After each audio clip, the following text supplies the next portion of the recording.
Gypsum उसका प्रयोग करते हैं। 1 बीघे में 2 कट्टे लगाए जाते हैं और हमारी सरकार उसको 90% की छूट पर दे रही है कि गन्ने में इतनी अच्छी बुआई लेने के लिए, इन्हें इतने अच्छा उत्पादन लेने के लिए बहुत जल्द ही पद्मश्री से भी सम्मानित किया जाएगा। तो जो हम सभी बिजनौर निवासियों की बहुत अच्छी बात है। तो आज हम सभी जानते हैं कि हमारे जो किसान भाई हैं वो ये तकनीक सीख पाएँ कि किस तरह से गन्ने की अच्छे से अच्छी हम उपज ले सकें, और ये कौन से नए बीज ट्राई कर रहे हैं ताकि हमारे जो किसान भाई कन्फ्यूज़ हैं वो भी जान सकें कि जो अच्छे किसान हैं, जो उन्नतशील किसान हैं, वो कौन से गन्ने के बीज ट्राई कर रहे हैं। तो आइए बातचीत करते हैं हम सुभाष जी से।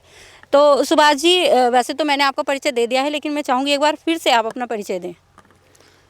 मैं सुभाष चंद्र ग्राम नंगला महेश्वरी का रहने वाला हूँ।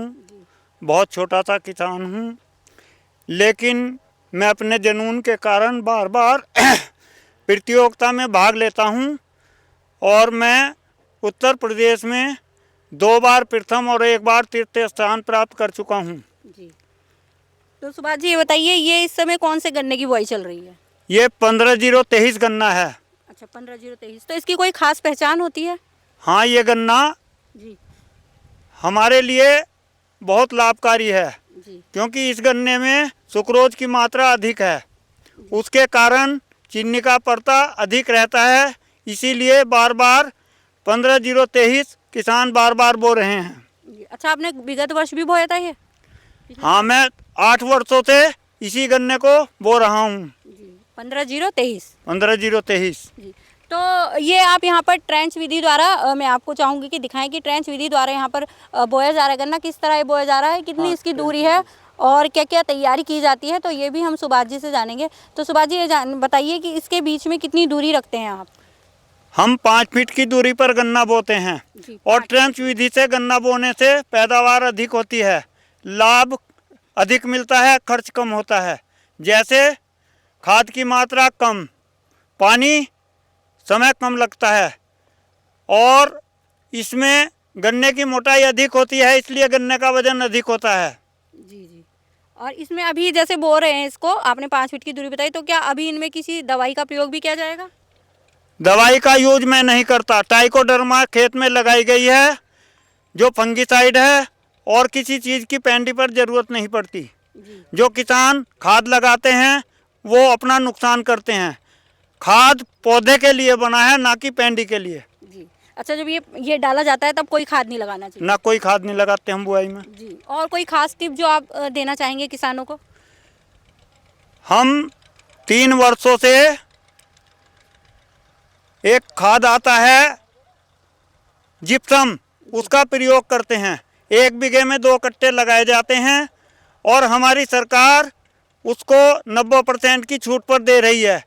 किसान फ़ायदा नहीं उठाना चाहते और कृषि रक्षा इकाई तक जाते भी नहीं। जी जी जी। उनके कॉन्टैक्ट हैं प्राइवेट दुकानों पर, जहाँ से वो दवाई उठाते हैं और डबल नुकसान होता है। अच्छा, तो यानी आपको लगता है कि सरकार जो दवाई उपलब्ध कराती है उसका इस्तेमाल हमारे किसान भाइयों को करना चाहिए? हाँ, करना चाहिए। आप 15-0-23 बोल रहे हैं, तो आप और क्या कहना चाहेंगे? जो किसान है इस समय कंफ्यूज बहुत हैं, उन्हें समझ में नहीं आ रहा कि कौन सा नया बीज ट्राई करें, तो और कौन से बीज की सलाह आप देना चाहेंगे? एक अनुभवी और उन्नतशील किसान है, तो बताइए हमारे किसान भाइयों को।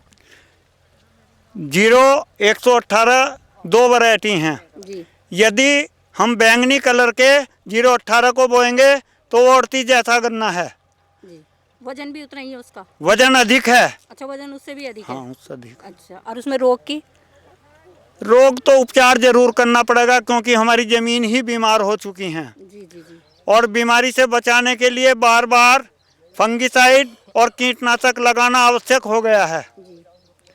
अच्छा, अभी अभी आप जब खड़े हुए थे यहाँ पर, तो हमारे जो किसान भाई और यहाँ खड़े हैं उनसे बात कर रहे थे, तो आप पानी देने के बारे में कुछ बता रहे थे कि किस समय किस किस समय पर हमें पानी देना चाहिए। तो मैं चाहूँगी कि आप इस बात को भी यहाँ पर खुलासा करें। यदि ट्रेंच विधि से गन्ना बोया गया है तो उसको 60 दिन के बाद पानी आना चाहिए, क्योंकि गन्ने की टिलिंग होगी तभी गन्ना होगा। जी जी जी यदि टिलिंग कम होगी तो गन्ना कभी भी अधिक नहीं हो सकता। जी। टिलिंग लेने के लिए किसान के लिए आवश्यक है कि वो पानी जब तक खेत में नमी रहे तब तक ना दे। अच्छा, जब तक किसान खेत में नमी बनी रहेगी तब तक कोई पानी देने की आवश्यकता नहीं है? कोई ज़रूरत नहीं। जी।